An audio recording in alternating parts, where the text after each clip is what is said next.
इसमें हम आपको संवदिया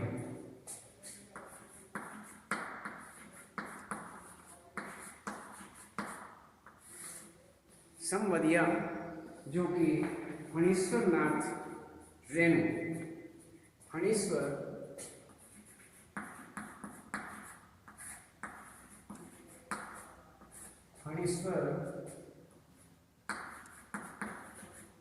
नाथ रेणु, फणीश्वर नाथ रेणु जी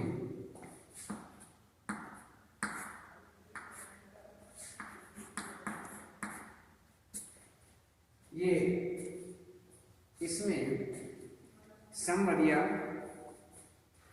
तो सबसे पहले हम इस पाठ के अंतर्गत इनका फणीश्वर नाथ रेणु के जीवन, रचनाएं, इसमें संक्षिप्त परिचय, भाषा शैली आदि, प्रमुख विशेषताएं आदि, ये सब आपको बताएंगे। और इसमें हम सबसे पहले इस कार्य को करते हैं कि फणीश्वर नाथ रेणु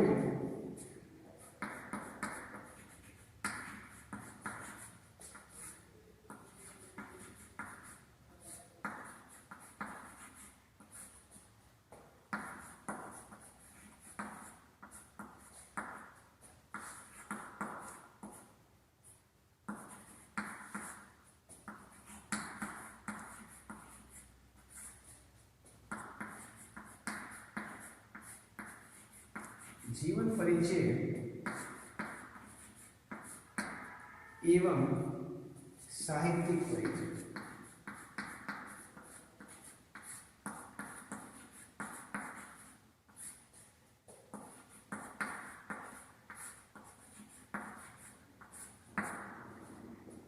इसमें फणीश्वर नाथ रेणु जी का जीवन परिचय एवं साहित्यिक परिचय, इसके अंतर्गत सबसे पहले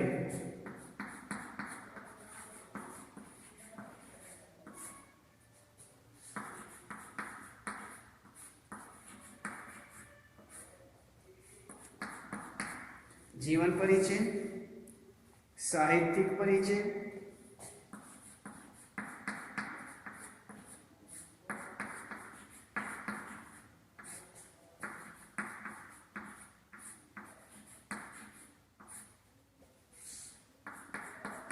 साहित्यिक परिचय, रचनात्मक गतिविधियां,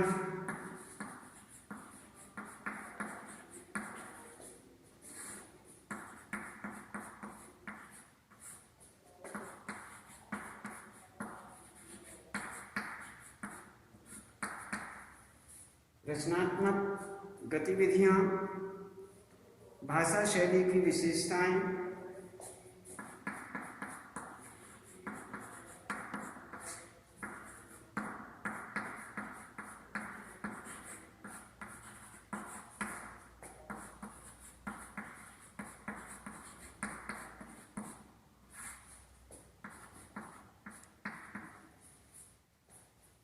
भाषा शैली की विशेषताएं, हिंदी साहित्य में स्थान,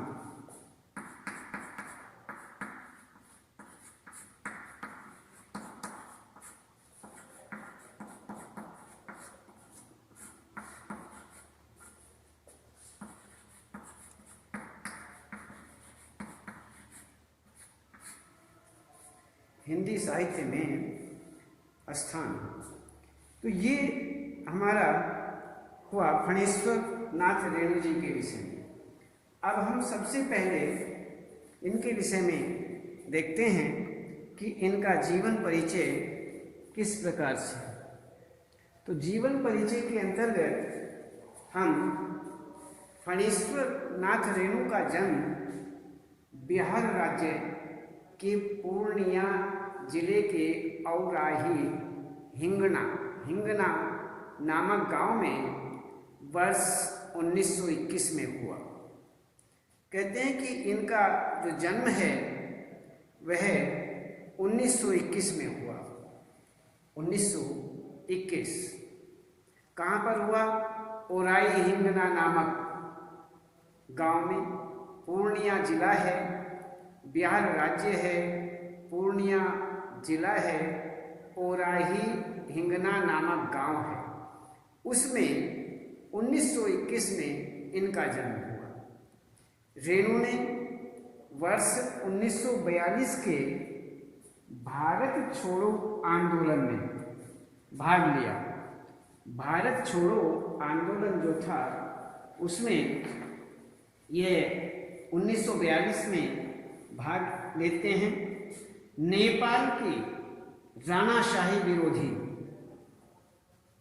आंदोलन में भी उनकी सक्रिय भूमिका रही।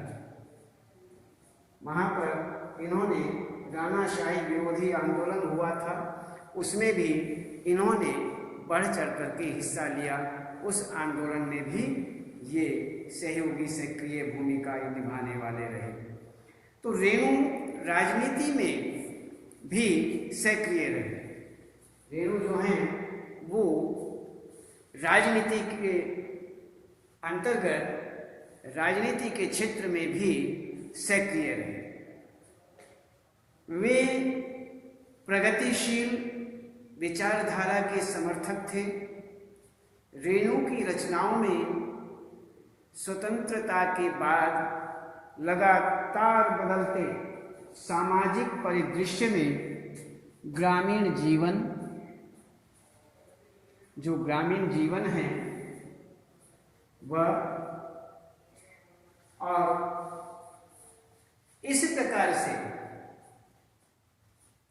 यहाँ बताते हैं कि राजनीति में भी सक्रिय, वे प्रगतिशील विचारधारा के समर्थक, और रेणु की रचनाओं में स्वतंत्रता के बाद लगातार बदलते सामाजिक परिदृश्य में ग्रामीण जीवन, संस्कृति, सामाजिक संरचना, संवेदना तथा संघर्ष की चेतना की सच्ची तस्वीर प्रस्तुत की गई है।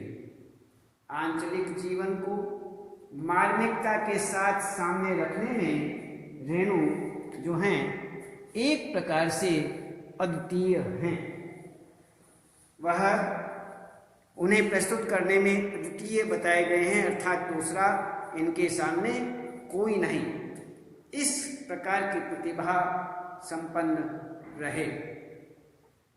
तो फणीश्वर नाथ रेणु का बताते हैं कि वर्ष 1977 में निधन हो गया। कहते हैं कि 1977 में इनका निधन हुआ।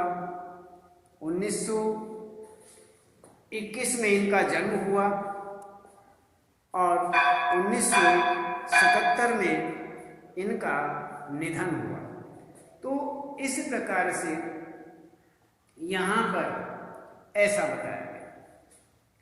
तो ये हुआ हमारा अर्थात फणीश्वर नाथ रेणु जी का जीवन परिचय। अब इसके बाद हम देखते हैं जीवन परिचय के बाद साहित्यिक परिचय।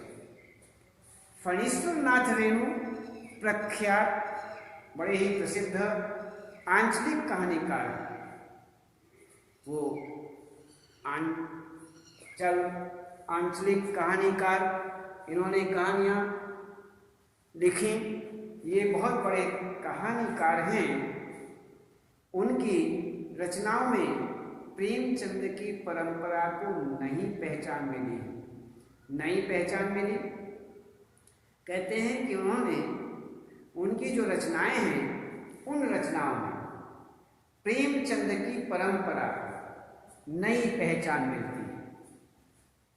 और रेणु की कहानियां गहरी मानवीय संवेदना तथा परिवर्तित होते सामाजिक यथार्थ को होते हुए सामाजिक यथार्थ जो है उसको सामने रखने में सफल रही है।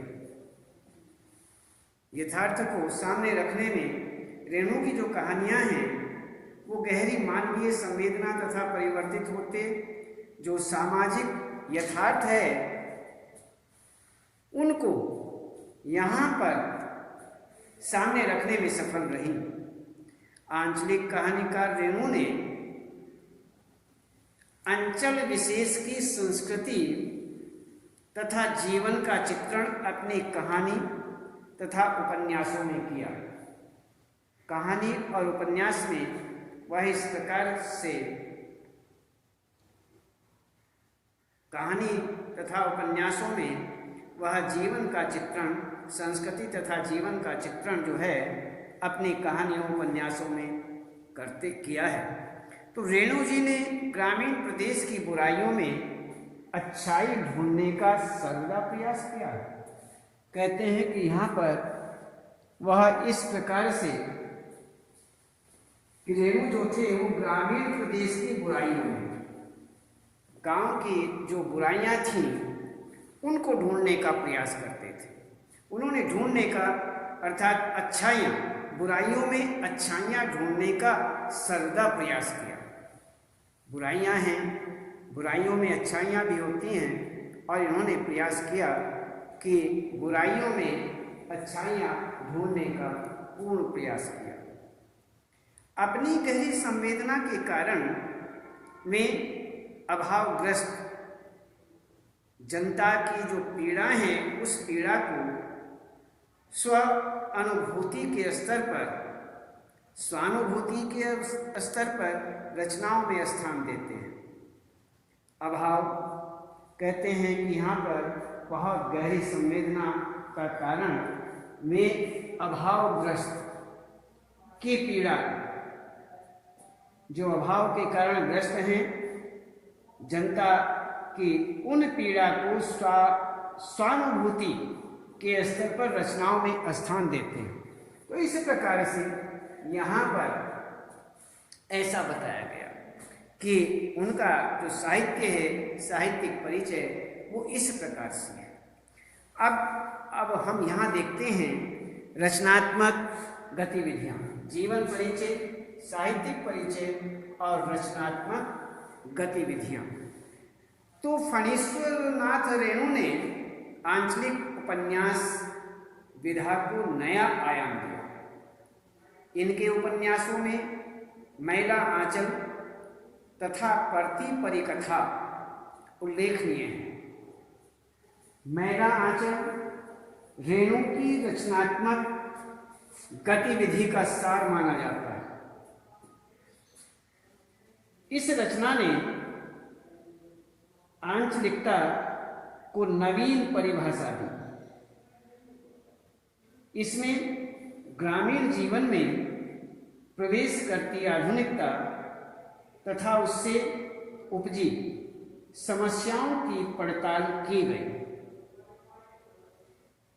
और रेणु की कहानियां मानवीय संवेदना को पूरी संवेदनशीलता एवं मार्मिक भाव बोध के साथ में सामने रखती है। तो इस प्रकार से उनकी प्रसिद्ध कहानी संग्रह, कहते हैं कि उनके जो भी प्रसिद्ध कहानी संग्रह रहे, कौन कौन से? ठुमरी, अग्नि खोर, आदिम रात्रि की महक, तीसरी कसम माने जाते हैं। कहानी संग्रह में कौन कौन से? ठुमरी, अग्निखोर, आदिम रात्रि की महक, तीसरी कसम, ये माने जाते हैं। तीसरी कसम कहानी पर फिल्म भी बन चुकी है। तीसरी कसम जो कहानी इन्होंने लिखी उस पर फिल्म निर्माण भी हुआ, फिल्म भी बनी।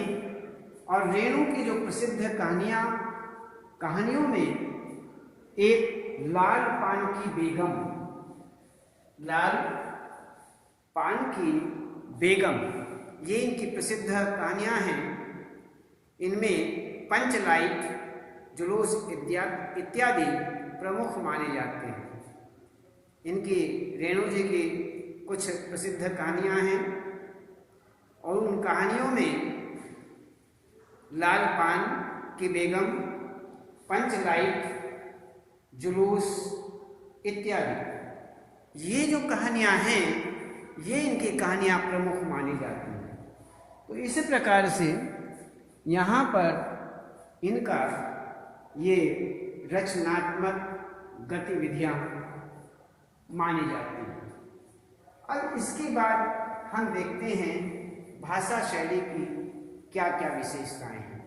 रेणु जी की भाषा जो है उनकी क्या क्या विशेषताएं हैं, इस विशेषताओं के विषय में विचार करते हैं कि रेणु की कहानियाँ आंचलिक शब्दों के प्रयोग के कारण, आंचलिक प्रयोग इन्होंने अपनी कहानियों के अंतर्गत किया और आंचलिक शब्दों के प्रयोग के कारण जो लोक जीवन अर्थात इनकी जो कहानियां हैं वो लोक जीवन के साथ जुड़ी हुई हैं।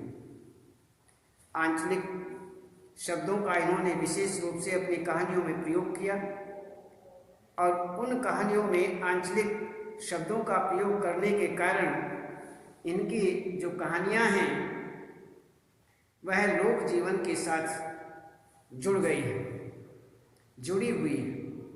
तो भाषा में संवेदनशीलता, संप्रेषणीयता तथा भावों की जो प्रधानता है, भावों की प्रधानता मानी जाती है। इसमें भावों की प्रधानता, लेखक की भाषा अंतर्मन को स्पर्श करती है। कहते हैं लेखक की जो भाषा है वह मनुष्य के अंतर्मन को भी स्पर्श करती है, उसे स्पर्श करती है।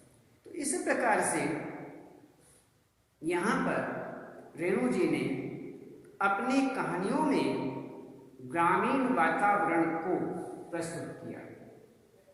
कहते हैं कि इनकी अपनी जो कहानियाँ रही हैं उन कहानियों में गांव का जो वातावरण होता है उस वातावरण को इन्होंने रखा, उसका वर्णन किया, उसको प्रस्तुत किया। इसलिए ठेठ ग्रामीण शब्दों को प्रयुक्त किया है। इसीलिए यहाँ पर बताते हैं इन्होंने जो ग्रामीण शब्दों का, आंचलिक शब्दों का प्रयोग किया है वो ठेठ ग्रामीण शब्दों का इन्होंने प्रयोग किया है। यही उसका कारण है कि इन्होंने ठेठ ग्रामीण शब्दों को प्रयुक्त किया। अंचल विशेष की बोली वाणी के साथ मुहावरों एवं लोकोक्तियों का प्रयोग करके रेणु रचना में स्थान विशेष के जीवन तथा वातावरण का निर्माण करने में सफल रहे। कहते हैं कि अंचल विशेष की जो बोली है, वहाँ की वाणी जो है, बोलचाल की जो भाषा है, उस भाषा के साथ मुहावरों एवं लोकोक्तियों का प्रयोग कर इन्होंने वहाँ की मुहावरों को, लोकोक्तियों का विशेष रूप से प्रयोग किया और उस प्रयोग कर रेणु रचना में स्थान विशेष के जीवन तथा वातावरण का निर्माण करने में सफल रहे। इनकी रचनाओं में आंचलिकता की अवधारणा को कथा साहित्य में स्थान देने के लिए लोकगीत और लोक संस्कृति, लोक भाषा के साथ अंचल को नायकत्व प्रदान करने से शिल्प में नई विशेषता उभर कर सामने आती है। इस प्रकार से यहाँ पर ये विशेषताएं अर्थात इनकी भाषा शैली की जो विशेषताएं हैं वह इस प्रकार से बताई गई। तो ये जीवन परिचय, साहित्यिक परिचय, रचनात्मक गतिविधियाँ और भाषा शैली की विशेषताएं। अब हम इसके बाद भाषा शैली की विशेषताओं के बाद हम देखते हैं कि यहाँ पर हिंदी साहित्य में फणीश्वर नाथ रेणु जी का कौन सा स्थान है, किस प्रकार का स्थान है। तो फणीश्वर नाथ रेणु का हिंदी साहित्य की प्रगति में अभूतपूर्व योगदान रहा।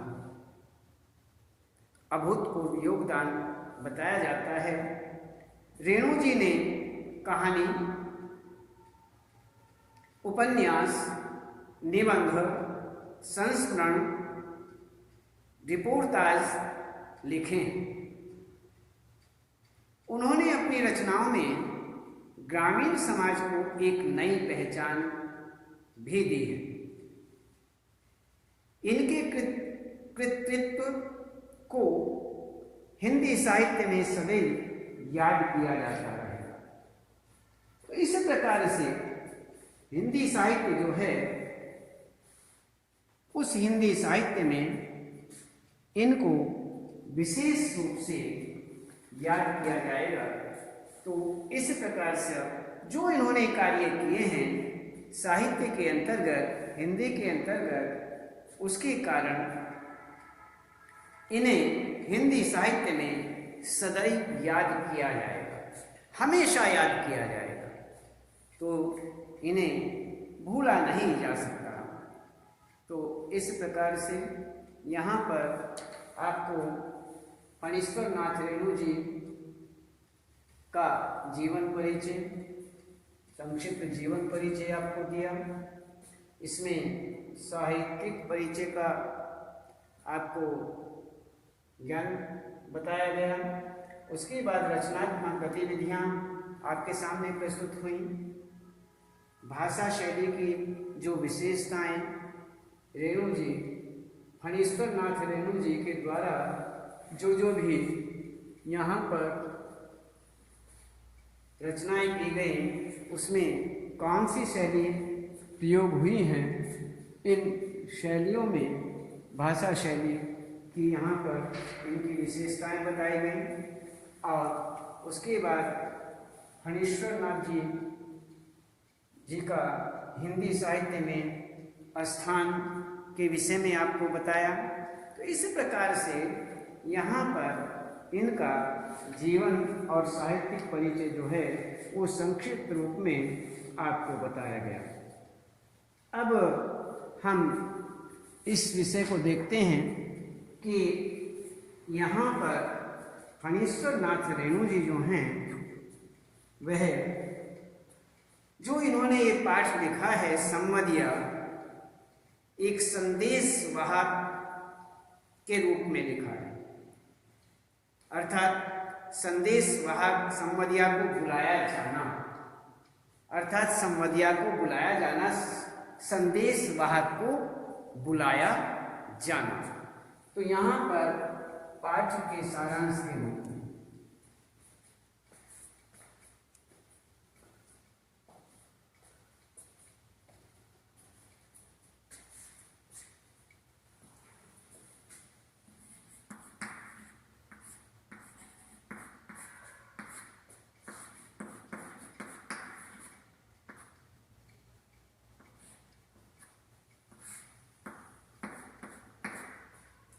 पाठ का सारांश,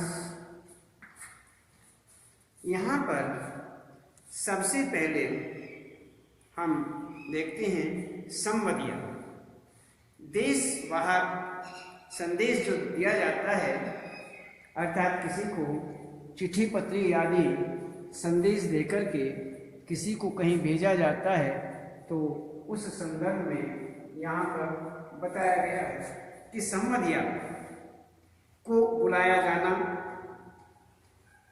आगे कहते हैं बड़ी हवेली का अतीत और वर्तमान की स्थिति, बड़ी बहू की दयनीय स्थिति, बड़ी बहू द्वारा अपना संदेश हरगोविंद को बताना,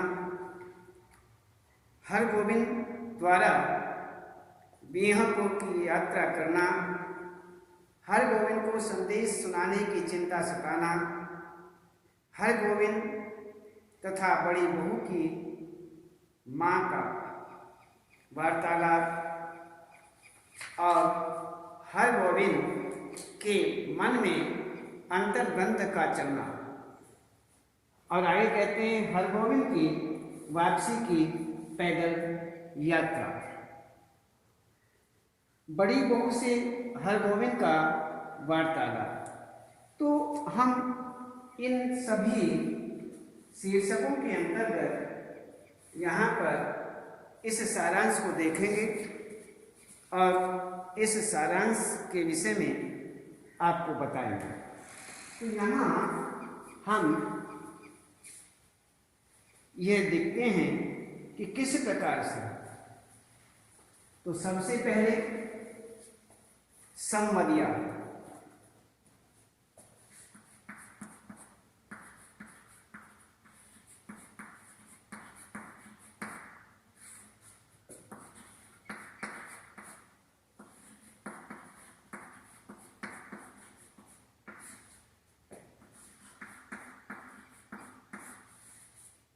संवदिया को बुलाया जाना।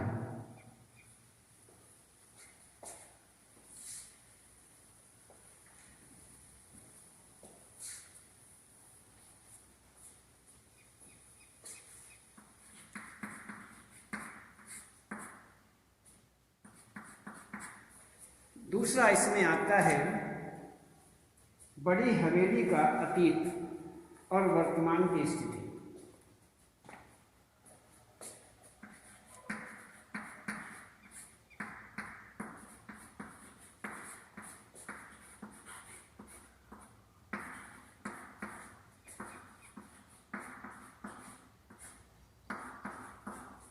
अतीत और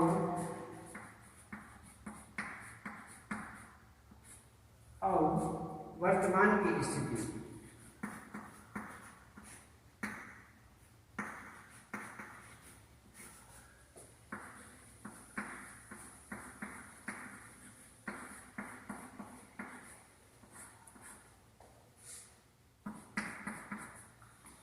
इसमें अब आपको बताते हैं बड़ी बहू की दयनीय स्थिति।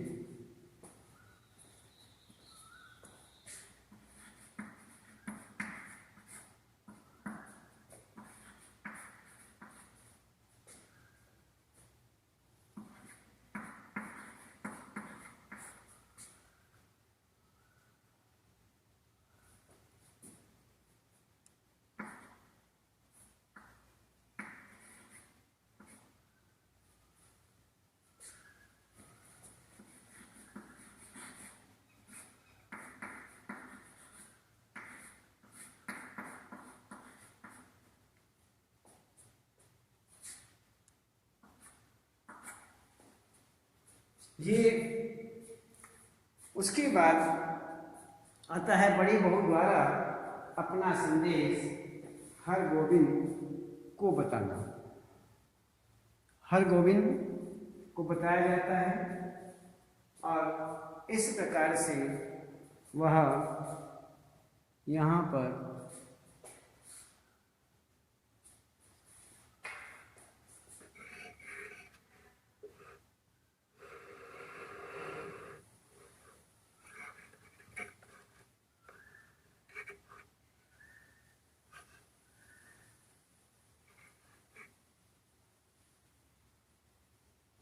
तो ये हुआ पाठ का सारांश के रूप में। पाठ का सारांश संवदिया को बुलाया जाना। अब इस विषय में हम देखते हैं कि संवदिया जो है गांव में हरगोविंद नाम का एक संदेश वाहक है।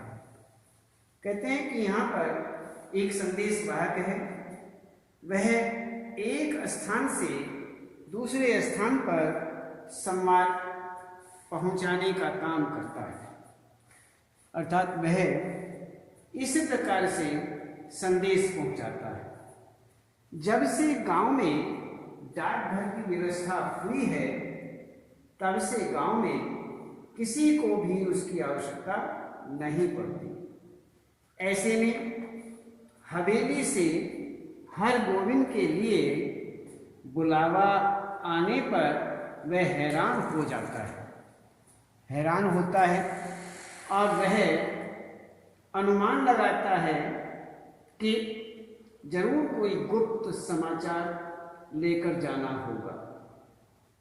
तभी बड़ी बहुरिया ने बुलाया जब वह हवेली पहुंचता है तो तब बड़ी बहू उसे पीढ़ी देकर के उस पर बैठने का संकेत देती। तो इस प्रकार से हम आपको पाठ का सारांश इस प्रकार से आगे बताएंगे, और आज केवल इतना ही, और उसके बाद कल